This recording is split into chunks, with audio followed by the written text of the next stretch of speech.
Hey everybody, welcome back. We are here for another Meaningful Monday live stream, and I have a special guest, my brother, Jason B. Harrell, owner slash founder of Premier Wellness Associates. Jason, want to say hi? Hey guys. Awesome. So today we're talking about entrepreneurship, generally and more specifically, but a couple of challenges to entrepreneurship and just things to be aware of as you're jumping in and doing this thing for yourself. Because a lot of folks are curious about it, and a lot of folks jump into it, some too soon, some too late. But some as if you want to tell us a little more about you and your journey, how you started, and get some folks to be aware of. We can talk more about the challenges that you face and challenges I face and challenges we all face as we go through jump into entrepreneurship. Well, as Drew said, guys, welcome Dr. Jason B. Harrell. I graduated Howard University College of Medicine, May 2001, and I'm from the Washington, D.C. area. My journey's been kind of a circuitous, kind of a complex one, but to avoid making this a 5-hour broadcast instead of whatever the timing we have is, basically I'm internal medicine board certified, strong focus on critical care, ICU medicine for a long time.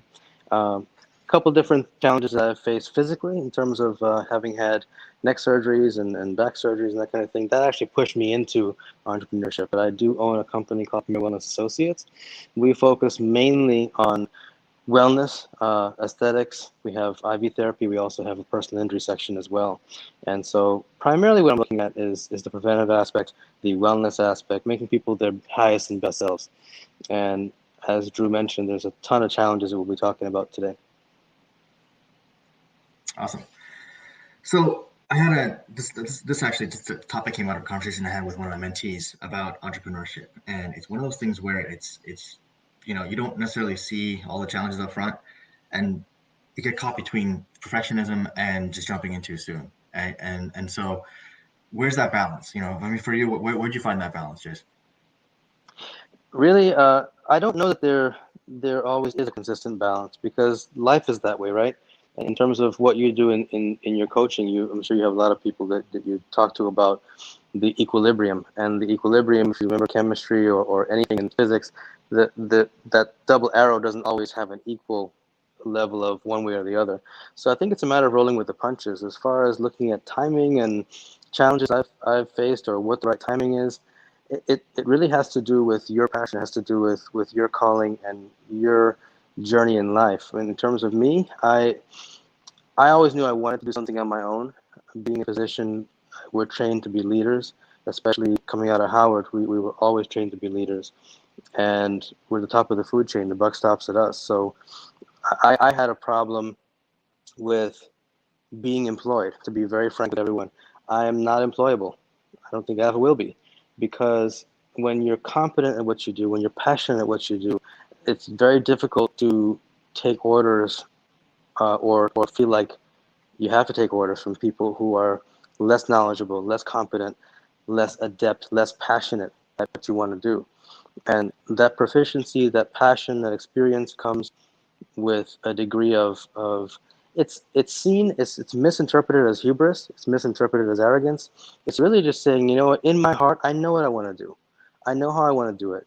And I want to share my gifts with the world in a certain way that is maybe not compatible with me being subservient to someone else's mentality. Maybe it is, maybe it's not. For me, it just wasn't. And I see things in a different way than most people do, even in medicine.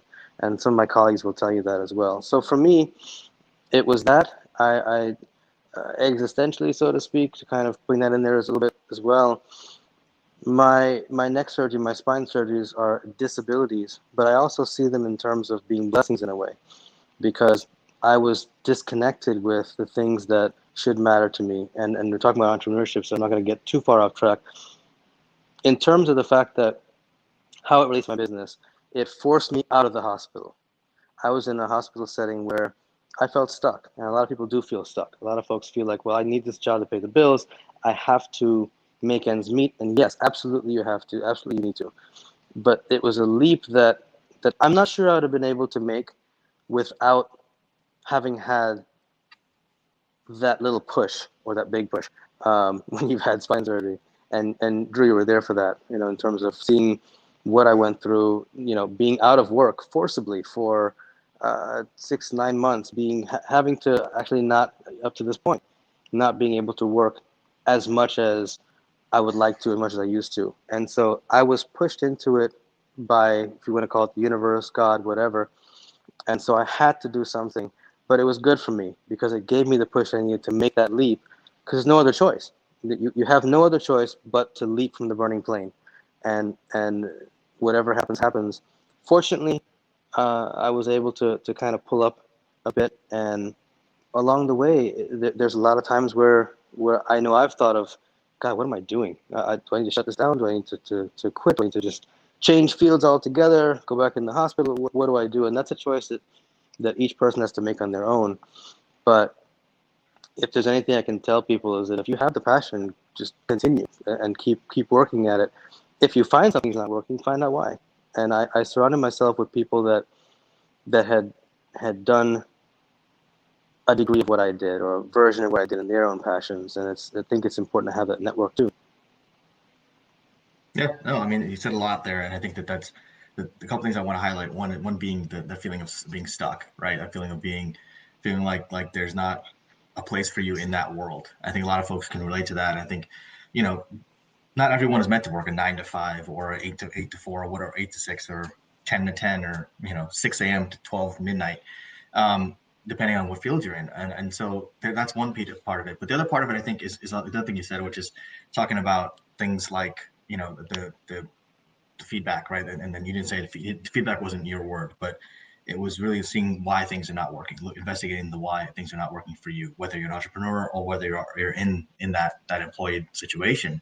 And I think one of those things that you want to look at, um, it's really collecting that data as an entrepreneur and figuring out what is my offering to the world, what am I doing here, right? Like it's one thing to be stuck, but it's nothing just to be in that entrepreneurial world, just kind of feeling around. And that's one way to go about it, is that trial and error thing. And a lot of it, entrepreneurship is kind of trial and error, but you want to toe that line between trial and error and informed decision making, right? And what I mean by informed decision making is looking at the feedback you're getting from your target audience. And some of you may be looking at me asking, what's a target audience? That's the first question you got to ask.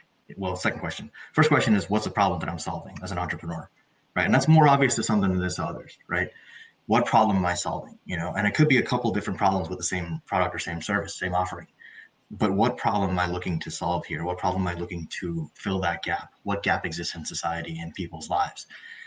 And then the question becomes, who has that issue, right? I mean, they may be very closely related, those two questions. They may be very separate, right? But the question you got to ask yourself is, who am I serving, right? And delve into that, jump into that question and understand your target audience really, really well. So you can actually create additional offerings around your offering that are adjacent, right, to that offering. I mean, I love movies and TV shows. So you look at something like Dumb and Dumber, for example, right? Harry and Lloyd have this business, which is the truck, right? What was it called? I forgot what it's called. It's some cuts. I forgot what it was now. That I haven't seen it The so big long. sheepdog, but But yeah, I yeah, got the worms. giant I got worms. sheepdog. They call it I got No, worms. Was it that? that was Oh, Harry's that was business. the yeah. That was Harry's business. Yeah, Sorry. I'm sorry, Lloyd's. That was Lloyd's idea for the business. No, the truck was basically like pet grooming, mobile pet grooming, right? And so they're catering to these dog shows, for example. That's a great example of a great pairing. They were looking at the dog shows. Now, be fair, Harry's not like great at executing this whole plan that they have because he obviously got mustard and ketchup all over the dogs. Different conversation, different different day. But the point is, they had a clear offering. They had a clear solution to a problem that existed. Right? People want to have their dogs looking amazing for these shows. They hire Harry and Lloyd. They do the mobile pet grooming. They bring them back. Right? Amazing. Really easy, really simple, really straightforward. Right? But your offering may be a little more complicated than that. Right? Find your people, be where those people are, the people who have the problems, observe them, talk to them, right? Talk to your actual end users, right? I use that's a technological term in terms of like software development, that kind of thing. But in reality, it's just your target audience for any service you're offering. Talk to your users, talk to your people, your customers. Find out, get that feedback from them. How am I serving you right now? Could I be serving you better? What can I be doing more of? What can I be doing less of? Is this product or service actually what you're looking for? Does it really solve your product, right? Your problem, right? Jason's business is wellness, right? That's such an all-encompassing, and frankly, it's becoming almost like a meaningless term nowadays because it's overused, right? And what can you do with those kind of things to make sure that those offerings are tailored to your target audience? So I'll ask you, Jace, like, when you were targeting your folks, what are some things that you were thinking about when you were looking at your target audience? Well, let me take a step back for a second, because you said something that's very important to me in terms of what I went through. And if I went through it, I'm sure somebody else is or has been or will be. And we've had this conversation multiple times before on multiple levels over the past few years. And where I wanted to hone in first before I answer that question is, you mentioned your target audience. There was a period of time when I didn't have a target audience. I had two people would show up for a Botox party, or no one, and so I remember getting frustrated because I'd be like, well, all this stuff about audience, all this stuff about clients and this and that, well, that sounds great when you have people that following you, have people that you have in your audience, in your market share, in your client base. But what if you don't have a client base? And I think that was what I had to look inside and see as well, because entrepreneurship is very similar, in my opinion, to life, and it will smack you in the absolute weakest places possible, and it'll turn you inside out. Now, some people are not comfortable with that. Some people are just not comfortable with looking inside and looking at all the stuff, all the I call them emotional constipation, and it's a very graphic reference. I won't go there right now, but my medical patients, I talk to them about it all the time because we do some counseling as well. When you have all that stuff backed up inside and you don't let out and you don't see what's in there and why is it so backed up, you end up with holes in your idea, holes in your business, holes in your overall the strata of what makes your process flow. And for me, the biggest thing for me was marketing. I don't know. I know that there's deeper issues behind that. I knew that one of my weaknesses was marketing. So I was a tree that falls in the forest. No one's there to hear it.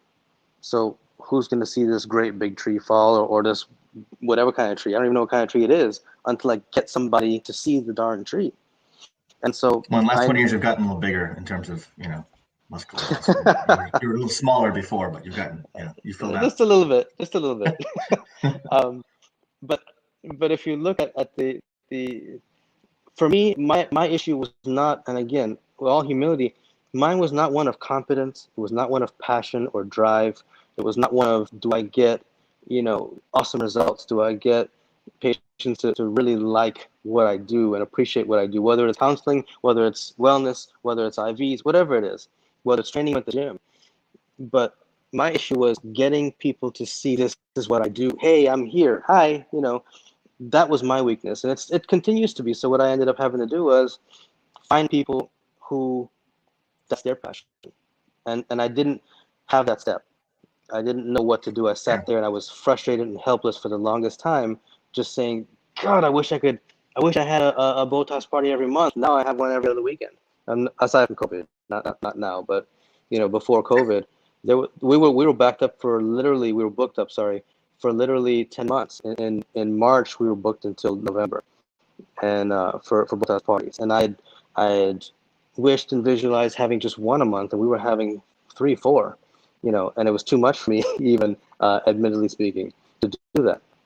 My overall point, though, is to say that it's a good exercise in being able to understand what your personal weaknesses are on a personal and business level, because your personal weaknesses will 100% of the time translate into your business weaknesses. If you're not a spendthrift, or you're not good with money, your financial department's going to be shut to hell. If you're not a marketing person like me, if you've got self-esteem problems from back in the day, marketing may be your issue, or PR may be your issue. Or if you're not trained the way you think you need to be trained, and competence is your issue, your results can be your issue. And it's a matter of looking inside. And I always tell everyone, but especially people who have their own business, get a counselor, get a therapist. And it's not meaning you're crazy. Have someone who is able to delve inside on a real, objective, loving mirror type basis, creating a good sound listening presence, but also not afraid to call you out in a kind but real way and say, listen, this is what you're doing, and here's how you can tweak that. It's not find the person who goes, how do you feel about that? That's not what I'm going with. What I'm saying is somebody who is able to coach you through and find the weaknesses and figure out a solution. Because finding them is only the first step. You can identify a dozen weaknesses in anyone. You can. But to find a solution that's good, not just on a generic basis, here's a sheet that I give everybody and go home and take and do this, but what's going to work for you. And you'll see when you improve yourself, your business grows inevitably. Yeah. No, so thanks, James. Thanks for tuning in. Appreciate you're tuning in week after week. So we have a loyal visitor. Thanks a lot, man.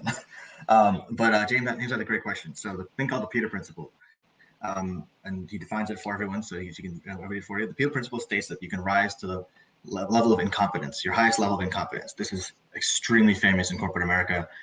Honestly, the federal government made this really famous. Not just recently. Don't promise. It's not a political commentary. This is from decades ago. But I'm very careful not to grow larger than what I can handle as a business owner. I know business owners who have made the mistake. Do you know business owners like this? How can someone guard against that other than common sense, which apparently some business owners don't have? So James, great question. And there are so many business owners and people, frankly, that don't have common sense anymore. I've been saying this for literally decades. Common sense is not common anymore. I don't know, what the situation is now with that, but honestly, it's investing in, like Jason just said, investing in that self-awareness, right? Getting that coach, that mentor, that confidant. That's someone, that person who's going to be real with you and say, listen, hey, James, you're doing excellent on this part of things. And James, for everyone who doesn't know, James is a very, very talented videographer. If you have videography needs in the DC general area, or are willing to pay travel expenses, James is the man. But we'll plug there for James, but he's awesome. But James is for example, is a very talented videographer, right? And this part I don't know, but let's say James didn't know how to market himself very well.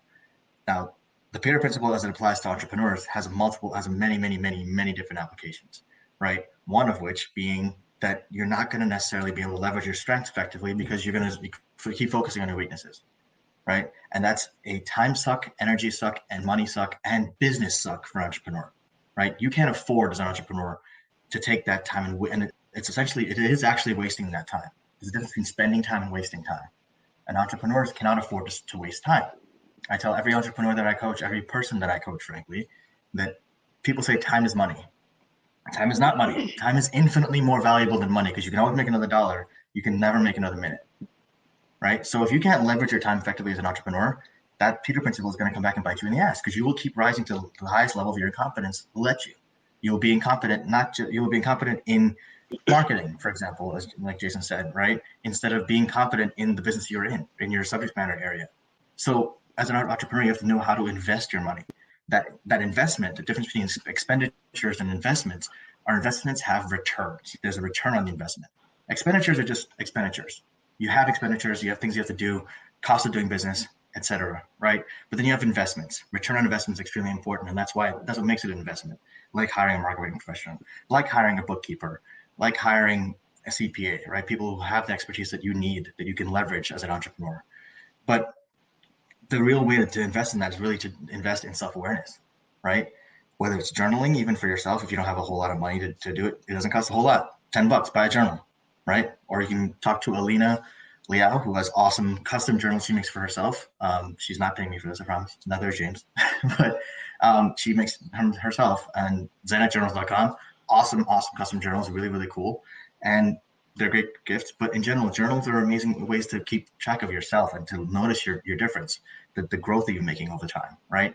If you want to focus on that as a self-awareness tool, journaling is one of the cheapest and most effective ways to track your self-awareness. You can look back on paper, like a year from today, right? How did you do last year at this time versus right now? I remember very, very clearly that I used to journal back when I first started law school. The orientation day, I met a couple of people who ended up becoming really good friends. In my third year of law school, we're about to graduate, and I looked back on my journal just randomly, and I saw that I had made some really interesting observations that ended up being true. And I hadn't even realized that in the moment, right? But you also see the growth you've made. You see how you saw things back then and how your perspective has changed. That kind of self-awareness is extremely important as an entrepreneur, as a person, frankly, but as a business owner, it is extremely helpful. But I do know some really, unfortunately, not self-aware people. And that also leads to insecurity and arrogance and like arrogance you can't back up, right? We all know folks like that. Some of them end up being, I don't know, directors in BNI. I don't know who they are, but necessarily I kind of want to. But some of them end up being just complete and people you don't want to deal with ever in life, and people that no one should ever be subjected to deal with, right? But there are also some amazing directors in BNI, right? There are also some amazing people out there, some amazing business owners. But the ultimate thing is you'll notice that those people, those connections that they make, the way that they interact with people, it's not necessarily going to be as effective as someone like James, right? Like Jason, like the other folks that are people that I want to do business with over and over again, because of that authenticity is missing with the people you don't want to do business again, right? That insecurity is there, and that level of incompetence is going to be extra obvious as an entrepreneur, because like Jason said, ultimately the buck stops with you. So you can't pass the buck to the CEO of the company, because you are the CEO of the company, right? You can't pass the buck to your manager. You don't have a manager. You are your own manager. So who are you going to pass the buck to? Who are you going to blame when things go wrong? Because things will go wrong, right? If you don't take that time to invest in yourself, things will go wrong. So talk to as many folks as you can. Try to build that self-awareness for yourself. Get that go-to person or people, right? Whether it's a mentor, whether it's a friend, whether it's some kind of confidant, some kind of coaches are great for that kind of thing, right? Like Jason said, good therapists as well might be good. But that person who's going to hold up that mirror and say, hey, is this who you really want to be?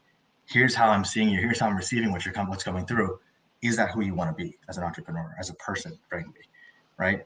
But investing in that self-awareness as an entrepreneur will help you guard against that. I hope that answers the question, James. I kind of do with that circular thing that I do sometimes when I tend to talk I a lot wanted to about things. build on that though, actually, if you had a second. Right. Nice to meet you over the over the online, James. It's a good question because it's something that correlates with a lot of principles that we talk about, and I want to offer a reframing, if we can, on some of that to build on what you said. I don't think we want to avoid that, because let's put it this way: if you're sick and you ignore the symptoms, usually it gets worse. And so it's a matter of how much you want to not look at before it gets worse, if I'm understanding correctly with the question. I think the Peter principle is very true, happens a lot in a lot of larger companies. Hospitals are not excluded from that, in fact, especially in hospitals. And it's necessary to have that happen. It's necessary to have the failures happen, because then you can see what your weaknesses are. One of my best friends in Cleveland, Ohio, former Mr. Ohio, Dave Lieberman, we used to train together. I used to be his client before I became his friend. And he would always say, dude, leave your ego at the door. Leave your ego at the door. And that was one of the most sound pieces of advice that I could have received, not just for training and working out, but also for life entrepreneurship. He's an entrepreneur as well. Because if you leave your ego at the door, when you find a mistake, you go, you know what, I'm thankful I found that mistake, because otherwise at the next stage, I wouldn't be ready for that next stage, because I would fail that much larger, instead of just, now I'm at this stage and I made the mistake here. And I can pinpoint it and say, okay, this is a learning opportunity, not even a mistake, it's a learning opportunity. Because if I can identify it, get a solution and fix it, now I may see a dimension that not only can I fix, maybe I can fix somebody else too. But even aside from that, fixing it earlier will be something that results from failing at that point. You identify it, you go, oh, you know what? Why am I empty this week?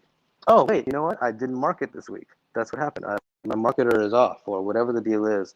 So that's again my weak spot. I've identified. I use marketing because that's my weak spot, is marketing, and I'm getting better about that. The other thing is framing the aspect of when you're looking at timing of your mistakes, or your what you would call your learning opportunities. There's journaling, which is great, like Drew mentioned, but also reviewing the journal. Also being able to go back without that ego and reviewing the journal and saying, real talk, what in the world is going on here? What was I thinking? What was I feeling here? And how would I feel now about that situation back then? Not to give yourself judgment, because that's ego again. Not to judge yourself back then, because it's hard not to judge yourself. Oh man, I should have known that. I wish I had just known that. Well, now you do. So when the situation happens now, which is probably going to be larger than happened back then, now you can deal with it so much more depthly. And the more ego you take out of it, the more real you can be with yourself, and more real you can be also with your counselor, your coach, your mentor, your confidant, or the combination of those people, and say, hey, I made this thing. What do you think? What's going on here? Did you go through this? Do you know what's going on with me? Why am I doing this? Because some things you won't know why the heck you're doing certain things. You won't know why you're making certain mistakes, and it's going to be compulsion. If the pattern repeats itself, it's probably a situation that you've attracted to yourself to learn from. And if you see it as not a weakness, but something that is a way of being built upon, then it takes your ego out of it. It sheds all of that extra stuff, that extra weight that's on top of you that will weigh you down and will slow your progress, because you have to get over your ego first before you realize the mistake. And then you have to get over your ego again when you say, because you'll have to process more. Oh, I made this mistake. Oh, I feel horrible about that. No, just let's fix it. Let's just build upon it. And a mentor can help you do that. A coach can help you do that. A therapist can help you do that. Awesome. And James, let us know in the chat if we answer the question, because I do want to make sure we got that satisfactorily. But the other thing I want to do is build up quickly the ego quick thing that Jason brought up, and that is extremely important. Checking your ego at the door, especially when it comes to your services and feedback you're getting from your clients or potential clients. Once you start having conversations with your clients or putting out an offering out there, it's not failure if it's information, because you're looking at it as a failure or information. It's not a failed product. It's information. You're gathering information. As long as you're doing that intentionally, it's still information. It's still helpful to get that kind of feedback from your target audience, because you can now iterate on that offering and maybe make it better and better. I used to do IT consulting. For those of you who know me, I did IT consulting for a number of years. And one of the problems that I encountered with, not with my clients, but with the folks who were managing me and supervising me, was that as a project manager, I'm trying to build an effective product, and they don't want to be wrong. They're so afraid of being wrong because they're building this thing for the client. We're handling everything. We're handling all of things, everything from requirements gathering all the way down to launch and iteration after that. And so when you launch a product or an offering or a piece of software, for example, you're launching to this target audience. Now, if you target something to one group of people and you realize that group of people is not really using it, but this other group of people is really, really, really using it, what's the best way to go about that at that point? Do you now just forget about these people over here and go over here? Or do you forget that just like, oh, we don't want you using it, we want these people over here using it? That's information that you can use. Now, I'm not going to be prescriptive about how you use that information, but how you use it is extremely important. Don't forsake people over here, because those are effective users. That's great data to get, right? Find out what makes them use it, because you don't actually know. You built it for these people over here. Find out what makes them use it. Why do they want to use it so much? What are they using it for? And why is it effective for them? And then on the flip side, at the same time, find out from these guys why they're not using it. What would they want to use instead? Is it something they even care about? Is it something that they even want to use? And maybe it isn't. Maybe it's something you built because you thought they needed it. And maybe it's something that you thought that this would be amazing, but it's really not that great. But it's great for these guys over here, right? That's not information, right? That's not a failure. That's feedback. And so it's extremely important to understand that and look at things from that perspective as an entrepreneur, because there's going to be more failures than successes. I mean, one quote I love when it comes to entrepreneurship is, it took 20 years to become an overnight success. I forgot who said it now at this point, but there's so many people that attribute it to, whether it's Elon Musk or Bill Gates or Steve Jobs, whoever you want to think about it, some entrepreneur. It may have actually just been some random small business guy out there that no one knows about, right? But no, we don't know. But the ultimate thing is that concept is extremely, extremely valuable, because it takes a lot of work. It takes a lot of iteration, right? Another famous example is Edison and the light bulb, and asked, I don't know if he actually said this. I don't know if someone actually asked him this, but the idea is they asked him like, oh, how many, how did it take you 1,000 times to 1,000 failures to, why didn't you give up to make the light bulb? He said, no, I found 1,000 ways not to make a light bulb. I didn't fail 1,000 times, right? That's the mentality you need to have as an entrepreneur. And it's an entrepreneurial mindset that's really, really, that can be really tough to develop for yourself if you don't focus on it, if you don't spend time on it. And you will give up on it because things will get tough, right? Unless you take that time and double down on that mindset and focus on how you want to build and how you want to grow, right? There are a lot of people who go through a lot of things in their life, a lot of tough things in their lives. And if you can either wallow in those things, or you can pick yourself up and move forward. And people who move forward are really more powerful for it, right? They are so much more powerful than people give them credit for, including themselves sometimes. And it's really respectable, something that I have a lot of respect for, and people can do that and change their entire lives through the intention and the resolve that they have inside. And that's the entrepreneurial mindset that people just don't always have. They want to do it because they think it's sexy. They think it's fun. They think it's, oh my God, yeah, I want to make my own schedule. I don't want to have a boss. Great. So you know that that responsibility falls on you now, right? You know that all of everything falls on you now. You have to hire the right vendors. You got to hire the right people. You got to do everything yourself otherwise, right? You got to outsource stuff effectively. You have to not have the Peter principle butt you in the ass. You got to check your ego at the door. All these things you have to do yourself, right? And it's going to take a lot of work. It's going to take a lot of time. It's take a lot of effort and a lot of mindset work. How sexy does that really sound? The end sounds sexy because you're like, yeah, I'm over there. I'm doing an amazing job. But how'd you get there, right? You can't just go from 9 to 5 to that overnight, right? But invest in yourself. Take that time to really focus on that. And that's where the power comes from in that. So we're coming right up on time here. I want to thank people, folks, for the questions. If you do have any additional questions, please feel free to throw them in the chat. If you don't know where, that's fine. But just any closing thoughts you want to leave them with in like 30 seconds or so? Just want to thank everybody for listening, and I hope we can do this again sometime. I think it's super important though to surround yourself with people. Even if you're not a people person, find the minimum amount of people that you can, but you have to have someone to network with to be able to be that outside force, that outside view, that outside influence that will tell you, okay, look, hey, something you're not seeing here, or just build you up. Just, hey, you got this. Come on, look, it's tough right now. You got it. Let's just do this. Or be real enough to tell you, hey, this part isn't working. Let's tweak this. So anyway, I just want to thank you for having me on, and it's been a pleasure. Well, thanks for joining us, man. And James, thanks as always for tuning in. I appreciate it. Thanks to everyone else who was watching, who is watching right now. And thank you to the folks who are watching after the fact, because I still appreciate you guys as well. If you guys like the video, please hit like and subscribe for me. And I really appreciate it. And share as well. So like, subscribe, and share. And appreciate it. Tune in again. We'll be here Thursday with another small business highlight. We have Natasha and Rick Whedon, who are doing amazing things out of Maryland. Great people. And yeah, looking forward to it. So thank you guys again. We got some cool Cinema Coach stuff up right now with Cobra Kai. If you guys are a fan, watch it. If you're not a fan, still watch it. It's amazing. If you don't think it's amazing, probably not the coach for you. But anyway, it's all good. Anyway, take care, guys. Stay safe.